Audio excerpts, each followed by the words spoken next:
You are Locked On Ole Miss, your daily podcast on the Ole Miss Rebels. Part of the Locked On Podcast Network, your team every day.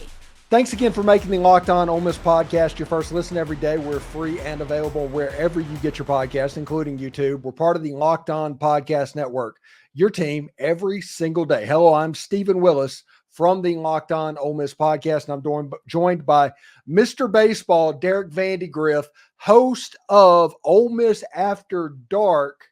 You're starting to wear a few more hats, man. Yeah. I figured since Ole Miss baseball was over with, throw my Braves cap on. We need some things start going our way a little bit. Been a rough season for the Braves, losing Spencer Strider and Acuna for the year.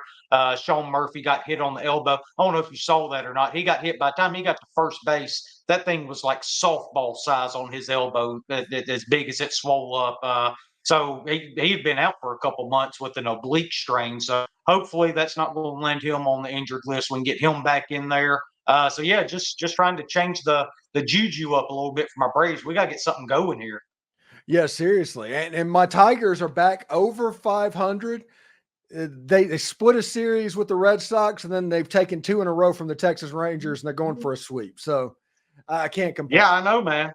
Yeah, look, and look, to mine and your credit, we've been talking about this for over a year that the Tigers were coming, right? I mean, y'all had all this talent in the minor leagues, and it's starting to come up, and it's really starting to show. And what's really impressive is that y'all are doing it with Spencer Torkelson back down in AAA because he was off such a bad start so far this year. Guys stepping up, though, just really impressive organizationally from that team with the way they've drafted, developed. Now these guys are starting to come up. You got a Cy Young favorite, Tarek Skubal. I know me and you talked about that during the offseason too, before baseball started.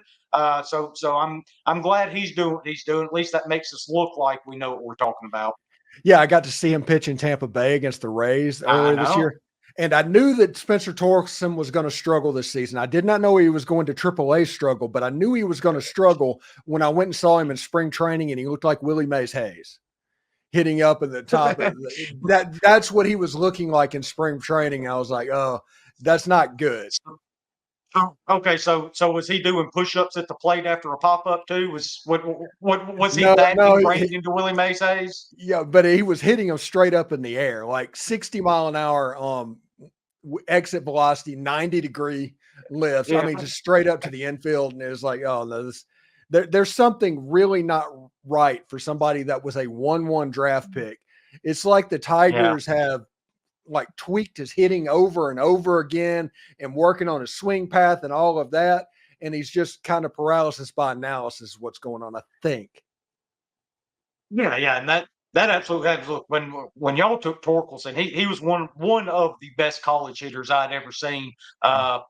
Coming out of Arizona State, he hit absolutely everything right on the nose. Everything was a barrel, and it was kind of that way throughout the minor leagues too. But like I say, when you start tweaking just a little bit with guys like that, and they get in their own heads, and they're not setting their own routine, stuff like that can happen.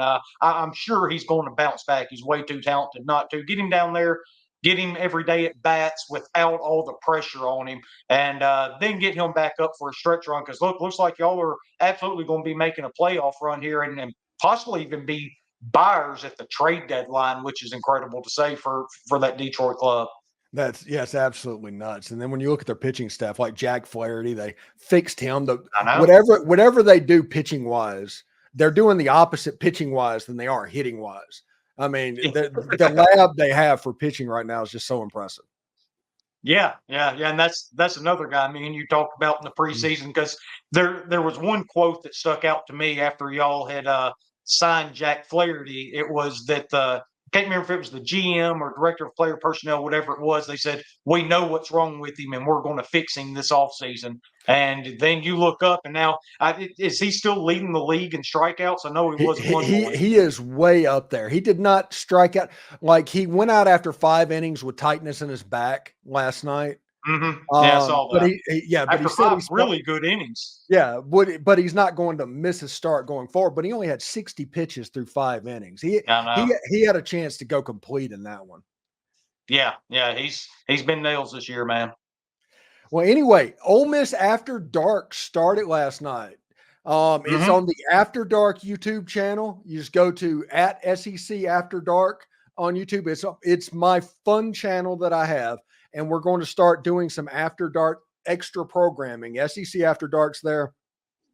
We do a live show every Wednesday night. SEC After Dark is what was Dids in the Dugout, but it's going to be Ole Miss After Dark. And we're also going to get an Alabama After Dark, a Tennessee After Dark, a Georgia After Dark, and we're going to expand it that way. And just basically more After Dark programming. And we're also going to find some ways to make that a lifestyle type channel as opposed to just a college sports thing. The college sports is going to be a big part of it, but they're also I think we're going to branch out a little bit because we do reactions and things like that as well. Yeah. We're really excited to get that started. Me and Hitch are bouncing ideas off of each other every single day to try to come up with some stuff. Kind of like you said, we're going to do our fair share of Ole Miss stuff, college sports stuff, but also branch off from there, do some stuff that might be fun for the listeners as well. Whether it be picking a sports movie and watching and reviewing it, or doing some sort of bracket style tournaments or whatever when it comes to either position groups or certain teams, stuff like that. Something to kind of get y'all involved in this, but it's something that's a lot of fun. Me and Hitch have been talking to Dalen Flowers as well to have him on at some point and kind of do stuff with Dalen as well, because he's a lot of fun to talk to too, right? And he can do a lot of different things, and he can really broaden a lot of topics as well. He's one thing that I found that me and him and Hitch all have in common is how much we love Attitude Era wrestling, right? That's something we all grew up on with the Attitude Era. So, might do a little bit with, some old wrestling or something like that. But it's going to be a lot of fun. I'm really excited to get it started. Me and Hitch got ours started last night on Tuesday. Like Stephen mentioned, they do the live show every Wednesday night as well on the SEC After Dark channel. So that's why we decided to do Tuesday, right? We don't want to sit here and be competing with your show as well when you have it going on. So we're going to, keep ours on Tuesday. We'll debut it every Tuesday at 6 p.m. And, if something happens, y'all want to do some live shows or something, then we'll wait. And instead of recording beforehand and releasing it at 6, we'll just wait and go live at 6 o'clock. But every single Tuesday, 6 p.m., you can find Ole Miss After Dark on the SEC After Dark YouTube channel. And then afterwards, you can go back and listen to it on the Spotify account. I've got that set up now. We're really excited to get this started and to get going on it. Yeah, this is going to be the most anticipated football season in the history of Ole Miss. We might as well have fun and enjoy this season. And the way that we know how to do that are through these programs. And like you have mine, the Locked On stuff that is going to be much more serious than what's happening over on the After Dark channel.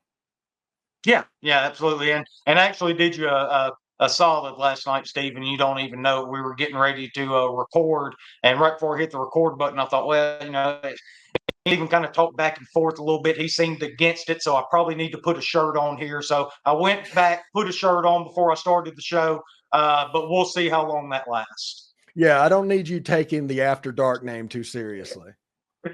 Yeah, well, I can't make any promises here. We'll see how it develops.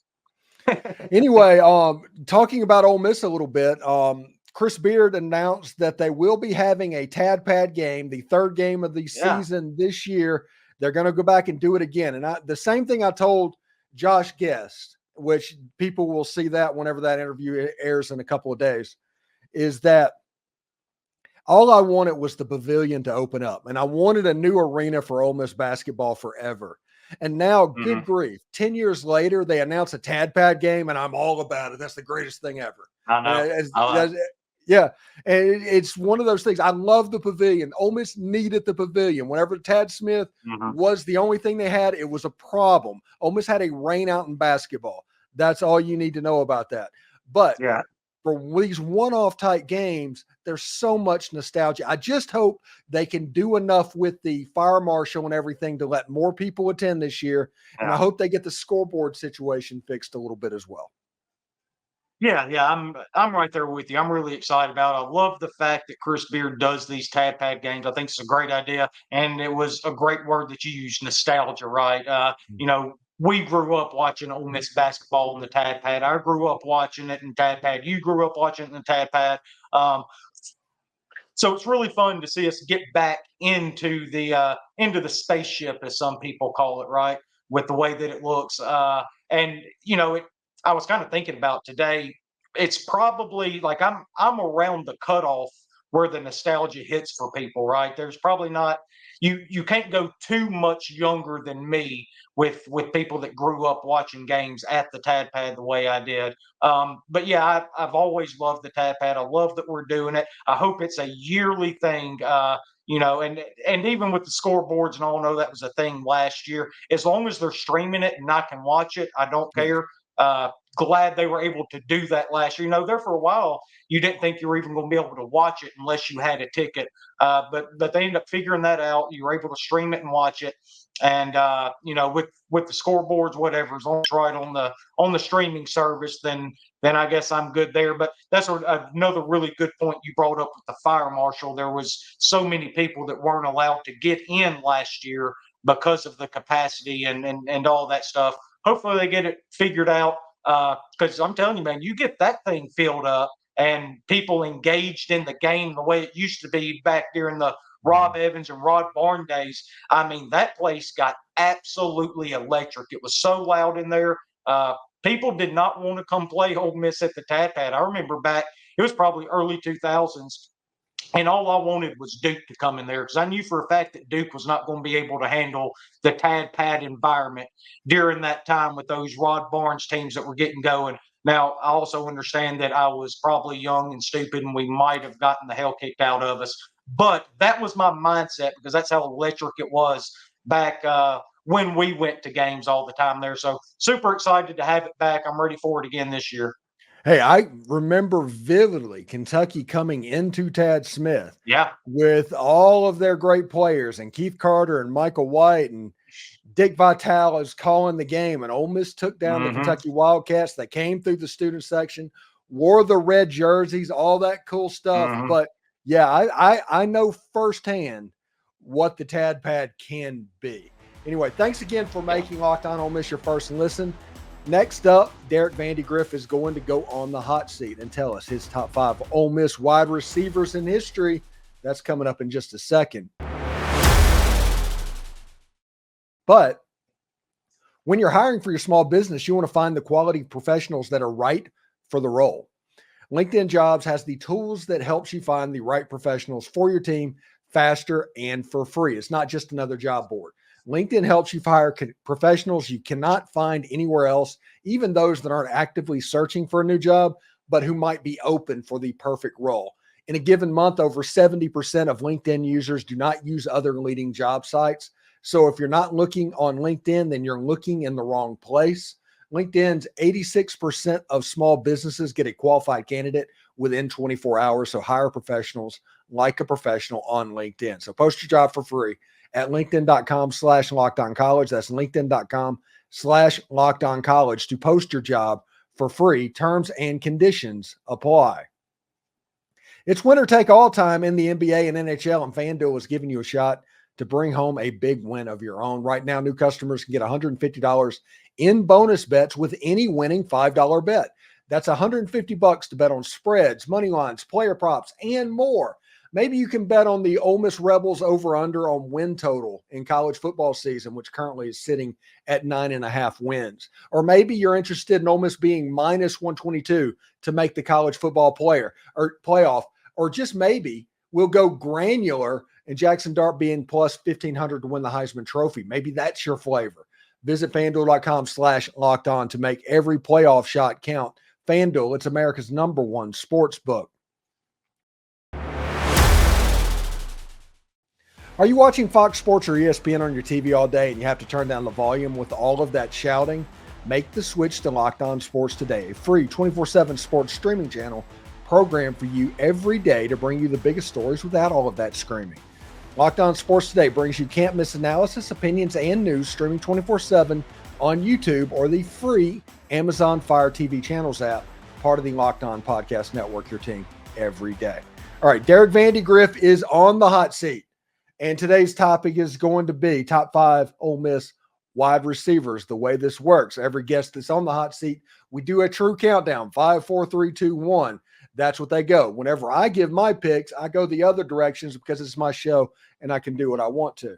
But for Derek, we are going to count down, and we're going to start with number 5. Go ahead.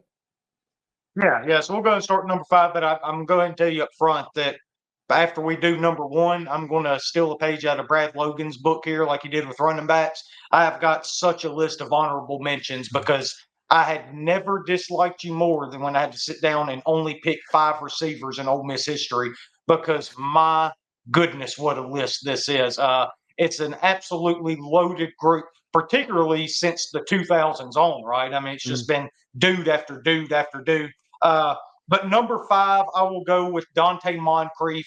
The energy that he brought with that the first year under Hugh Freeze, that big egg bowl he had.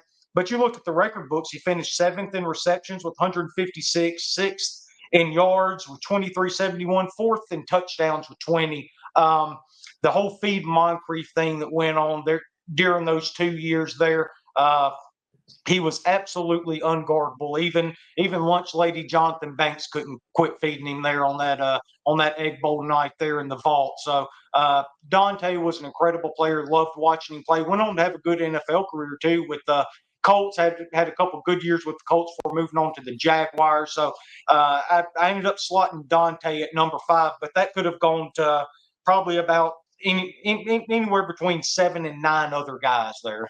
All right, number 4. Number 4, going back to Eli Manning's favorite target here, Chris Collins, a guy that wasn't going to run by anybody, right? But was as sure-handed as they come, a really, really good route runner.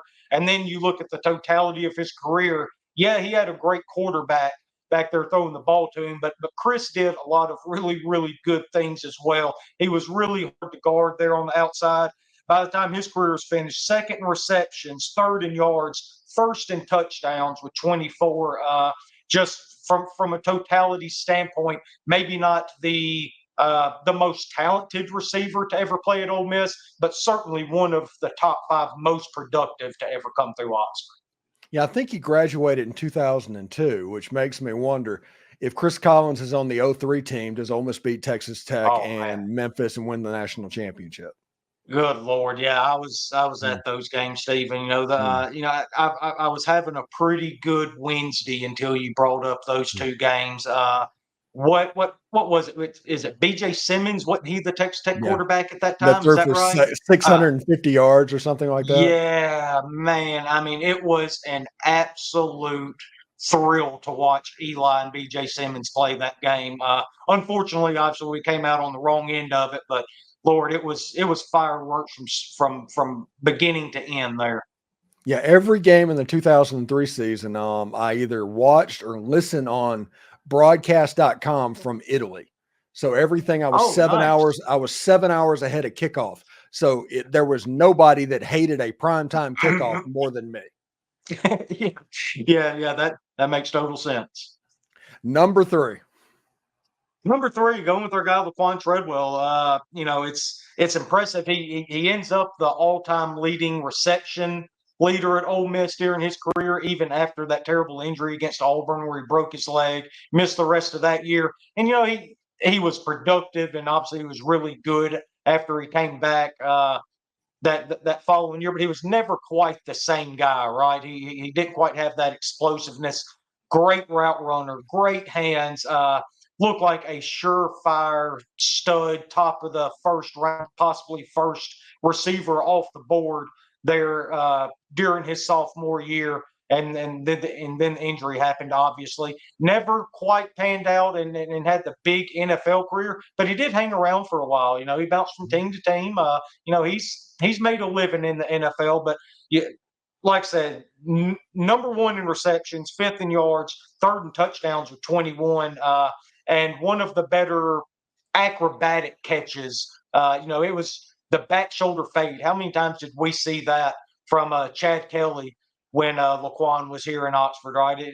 That play against Alabama during that big upset in 2014, I guess it was. He threw that back shoulder, went up over the defender, got it, shook him off, ran the last 5 yards in. And that was just that was a staple of the offense. When you needed a first down, you went back shoulder to Laquan Treadwell, and he always made the play. Yeah, whether it was Bo Wallace or Chad Kelly, at some point in time in a game, they would be like, "F it, Laquan's down there somewhere," and that's like the tip six that Quincy Adebayo scored was just Chad Kelly throwing it up in the air because he thought Laquan was going to bring it down. Yeah. So number two. Number two, going with the guy that I think just doesn't get enough credit as far as how good he was as an Ole Miss Rebel, and that's Shea Hodge. His entire career, he was nothing but a big home run type playmaker over and over and over again. And he's a guy that people just don't talk about near enough as being one of the best receivers in Ole Miss history. And all the stats back it up. 5th in receptions with 173, 2nd in yards with 26-46, 2nd in touchdowns with 22. Just a dynamic playmaker. Was really good at kind of that Laquan Treadwell type of contorting his body, getting in position any way he needed to go up over a defender and make a play, and also didn't get enough credit for how fast he was. When he got in open field, you weren't going to touch Shea Hodge. Just an overall great player that I hear people talk about him, but I still feel like he's underrated and doesn't get the due he's deserved for the type of career that he had. Yeah, Shea Hodge ran a 2-beater, and Jevin Sneed threw a perfect pass that ended up being an 85-yard touchdown against the Florida Gators, and they had no chance. Yeah, had no chances of catching. Shea Hodge, been on the show, really, really good wide receiver, and I guess number one's probably your free space. Yeah. If anybody else goes with somebody besides A.J. Brown at number one, then I would love to sit down and at least have a conversation with them to see what their reasoning is. AJ is just an absolute physical freak, right? To be able to run as fast as he can, to be as big as he is, and as physical as he is, nobody's going to guard him one-on-one. From day one in Oxford, nobody could do it as a true freshman, and still to this day in the NFL, they still can't do it. And that just kind of tells you what kind of freak he really is. The mayor of Starkville comes in at 3rd in receptions, 1st in yards, 5th in touchdowns. Just an absolutely dynamic playmaker. And I was just always so impressed with how big he was. And it's a guy that could play outside at the numbers, or he could play in the slot. Really benefited from having a guy like DK Metcalf to put out there, right? And then, you had Demarius Stringfellow and DeMarcus Lodge and all of these guys to go along with A.J. Brown. Dawson Knox at tight end. Obviously, that's always a topic of conversation when it comes to tight ends and Phil Longo. But it's unbelievable when you look back at those teams, at the amount of talent we had at the skill positions. And we didn't win, nearly enough games as we should have. But that doesn't take away from the fact that A.J. Brown is, in my opinion, hands down, without a doubt, the best, most talented, most productive receiver in Ole Miss history. Yeah, and also Wesley McGriff's defense during that same time frame was comically bad. Yeah, it was really bad as well. Yeah, you had to score 80 to win. Even Steve Sloan was looking down on that, and it was like, I didn't have that problem. Yeah. This isn't going to work, right? But look, some of the guys I wanted to mention though, from honorable mention, obviously Elijah Moore had an incredible career. Him and Matt Corral really got to click in there that year under Kiffin. So he was a really good player. Going back a little bit here, a little bit of nostalgia for me. Grant Hurd, just a big, tall receiver, can go up and get it. One of Stuart Patrick's favorite targets back there in the mid 90s. Also, Romero threw to him as well, if I'm not mistaken. I think he was on the early Romero teams. And while we're talking about Stuart Patrick's favorite targets, how about Corey Peterson? Like, I didn't think there was any way that Corey Peterson wasn't going to make my top 5 for the 2-point conversion alone. Just a really, really good player. Bill Flowers, probably the surest hands of anybody that's ever played at Ole Miss. you mentioned the tip six, just throwing it up to Laquan there. That's all you had to do with Bill. You had to get it anywhere within the general direction. And if he got his fingertips on it, he was coming down with it.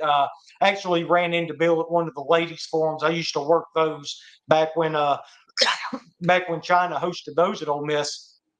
And my dad was sitting there talking to him, and he's saying, "Yeah, I remember that play against Auburn where you took it, you were going down the sideline, and I got up and I started running with you." And he said, and then 15 seconds later, I looked back and you were 10 yards behind me. He said, "You were so dang slow." I said, "Dad, leave Bill alone, man. Look, you can't catch anywhere near as good as Bill can. Okay, it doesn't matter if he runs in quicksand or not." So Bill was a good one. Guy that did not run in quicksand, Mike Wallace, maybe the fastest player in Ole Miss history. John Avery, go ahead. Oh, okay, that's fair as well. But I remember back during the Cotton Bowl against Texas Tech, he kept going back to the sideline, telling the coaches, he said, "Coach, they're not respecting me. They're not respecting me." And they finally said, "Mike, they're playing 10 to 15 yards off the line of scrimmage. What are you talking about?" He said, "That's not good enough. They're not respecting me." And so they called a fly route the very next play, and that's when he caught that 70-yard touchdown down the sideline against Texas Tech. Just blew right by him. He had just incredible speed. Obviously, DK Metcalf, just an absolute physical freak. Really had a lot of injuries at Ole Miss, obviously, that scary neck injury. But good for him. He was able to come back, turn into one heck of a pro career so far. Number one receiver for the Seahawks, making a ton of money. And I bet I'm the only one that's about to bring up this name, Stephen. Of everybody you have on this show, all of the list, no matter what, I could not end this show without talking about my main man, Boris Fisher. Dude, you talking about a dude I loved. I was probably 6 years old or whatever when he played, but a guy that had a really, really good career, dynamic in the return game. One of the best punt returners I'd ever seen. Every single time they come out to punt the ball, you better not kick it to T-Bone, because T-Bone's going to take this dang thing to the house. Fun fact, he was the very first Ole Miss autograph I ever got. I got a picture of signed. So that kind of solidified my fandom and love for Boris Fisher. So there's no way I was going to let this show in without giving some love to my main man, T-Bone. Yeah, I appreciate that, because Fisher arrived at Ole Miss right before Billy Brewer got fired. So I think he got here in the Joey Dunn season. And then 2 years after that, Ole Miss was on probation and not allowed to be on television. So not many people saw him play, but he did take one to the house against Auburn in either 95 or something like that. Yeah, but really good somewhere in there. Player. Yeah, and ended up having a good career. I think he's ended up being somewhere around like top 20 all time in receiving. Had over 1,500 receiving yards in his career, I think. So between that and the return game, had a really, really good career at Ole Miss, and that's a sentimental pick for me. So had to give some love to my man. Caught passes from Prince Charming, Josh Nelson. Oh, nice. Okay. I don't think I would have pulled that one out. Don't think I would have pulled that one out. Yeah. Josh Nelson. Let's see the way it goes. Josh Nelson lost the job to Paul Head. So Paul Head became the quarterback in the 96. At the end of 96, Stuart Patridge took over. Stuart Patridge. Yeah. Stuart Patridge is the first one that I remember watching play live. Yeah, Stuart's a good conversation. I've talked to him a couple of times on this show. He's really good, especially him working through that last 2-point conversion to Corey Peterson and talking about that. That was really cool. Anyway, thanks for making the Locked On Ole Miss podcast your first listen every day. We're free and available wherever you get your podcast, including YouTube. We're part of the Locked On Podcast Network, your team every single day. Derek Vandygriff joining the show, talking Ole Miss sports and giving his top 5 list. Derek, we will see you next week, buddy. All right, buddy. Hi, Toddy. Howdy, Toddy.